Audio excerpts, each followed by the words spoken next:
নমস্কার বন্ধুরা, তোমরা সবাই কেমন আছো? আশা করি তোমরা সবাই ভালো আছো। মৌসুমীর হেসেল থেকে মৌসুমী, আমিও ভালো আছি। আমি আজকে তোমাদের বাটা মাছ দিয়ে পটল আলু ঝোল করে দেখাবো। দেখো, এখানে বাটা মাছ আছে। বাটা মাছগুলোকে ভালো করে ধুয়ে নুন হলুদ মাখিয়ে নিয়েছি। আর এখানে রয়েছে পটল আর আলু। দেখো, এখানে পটলগুলো আমি ভালো করে ধুয়ে কেটে নিয়েছি, আর এখানে রয়েছে আলু। চলো রান্নাটা শুরু করি। তেলটা আমি অনেক আগেই বসিয়ে রেখে গেছি। তেলটা ভালো গরম হয়ে গেছে। এবার একটু নুন দিয়ে দেব। দেখো, নুন দিয়ে দিলাম, দিয়ে ভালো করে নুনের সঙ্গে তেলটা মিশিয়ে নিচ্ছি। এবার যে নুন হলুদ মাখানো যে বাটা মাছগুলো আছে সেগুলো দেখো মাছগুলো দিয়ে দিয়েছি। এবার মাছগুলো আমি এপিট ওপিট করে ভেজে নিচ্ছি। দেখো, মাছগুলো আমি এপিট ওপিট করে ভেজে নিয়েছি। এবার মাছগুলো আমি তুলে নিচ্ছি। দেখো, আমি সব মাছগুলো ভেজে এখানে রেখেছি। এবার কি কি ফোড়নে দিচ্ছি দেখো, কালো জিরে, কাঁচা লঙ্কা আর তেজপাতা। মাছ ভাজার তেলেই কিন্তু আমার রান্নাটা হয়ে যাবে। এবার আমি দিয়ে দিচ্ছি আলু। দেখো, আলুগুলো আমি দিয়ে দিলাম।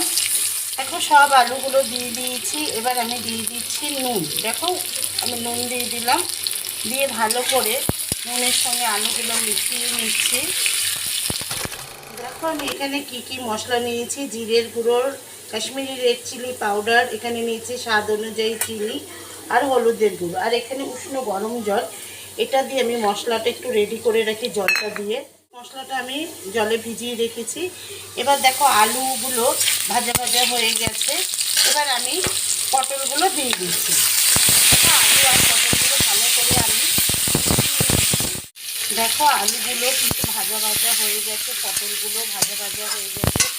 এবার যে আমি মশলাটা রেডি করে রেখেছি সেই মশলাটা আমি দিয়ে দিলাম। দিয়ে ভালো করে লঙ্কা বাটা, আমি কাঁচা লঙ্কা বাটাটা দিয়েছি ঝালের জন্য, আর কাশ্মীরি রেড চিলিটা দিয়েছি আমি কালার রাখার জন্য। আমি সব মশলাগুলো ভালো করে মিশিয়ে নিচ্ছি। আজকে কিন্তু আমি তোমাদের বাটা মাছ ঝোল করে দেখাচ্ছি আলু আর পটল দিয়ে। আমি যেভাবে আলু পটল দিয়ে বাটা মাছের পাতলা ঝোল করে দেখাচ্ছি, তোমরাও এইভাবে করবে, করে কমেন্ট বক্সে কমেন্ট করবে, শেয়ার করবে, লাইক করবে। অবশ্যই চ্যানেলটাকে সাবস্ক্রাইব করবে। আমার যে ইউটিউব চ্যানেলটা আছে সেখানে অবশ্যই তোমরা সাবস্ক্রাইব করবে।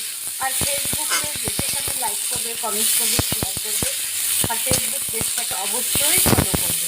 দেখো, সব মশলাগুলো মেশানো হয়ে গেছে। আমি অল্প জল দেখো, আমি বাদবাকি জলটাও উষ্ণ গরম জলটাও দিয়ে দিয়েছি। দিয়ে ভালো করে আলু পটলগুলো মিশিয়ে নিয়েছি।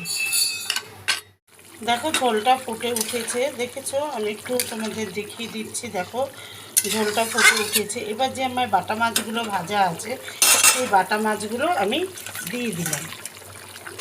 দিয়ে ভালো করে ঝোলের সঙ্গে মাছগুলো আমি মিশিয়ে নিচ্ছি। বাটা মাছের ঝোলটা কিন্তু একদম রেডি হয়ে গেছে। দেখো, আলুও কিন্তু সিদ্ধ হয়ে গেছে, দেখেছো? আমি এবার গ্যাসটা অফ করে দিই, ঠান্ডা হলে পরিবেশন করে। দেখো, আলু পটল দিয়ে বাটা মাছের পাতলা ঝোলটা রেডি হয়ে গেছে। আমি যেভাবে আজকে আলু পটল দিয়ে বাটা মাছের ঝোল করলাম, তোমরাও এইভাবে করো, করে কমেন্টস বক্সে কমেন্টস করবে, শেয়ার করবে, লাইক করবে, অবশ্যই সাবস্ক্রাইব করবে। আর ফেসবুক পেজে সেখানে তোমরা লাইক করবে, কমেন্টস করবে, শেয়ার করবে, আর ফেসবুক পেজটাকে ফলো করবে। যাই হোক, আজকের মতো আসি, নমস্কার।